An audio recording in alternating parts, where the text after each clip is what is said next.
வணக்கம். இன்றைய தினமலர் செய்திகள். கோவையில் 15,49,000 ரூபாய் ஓய்வூதியர்களின் பணத்தை மோசடி செய்த கருவூல அலுவலர் முகேஷ்குமாரை போலீசார் கைது செய்தனர். ராமநாதபுரம் மாவட்டத்தில் ஹைட்ரோ கார்பன் ஆய்வுக்காக அனுமதி வாபஸ் பெற்றப்பட்டது. கடும் எதிர்ப்பால் தமிழக அரசு பல்டி.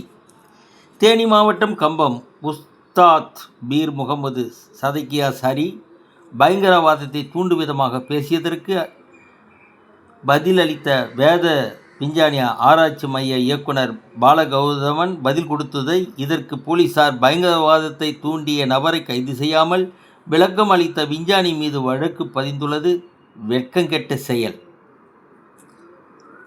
ஹிந்தி பிரச்சார சபா சார்பில் அடிப்படை இந்து தேர்வுகளில் தமிழகத்தை சேர்ந்த 80,000 பேர் பங்கேற்பு.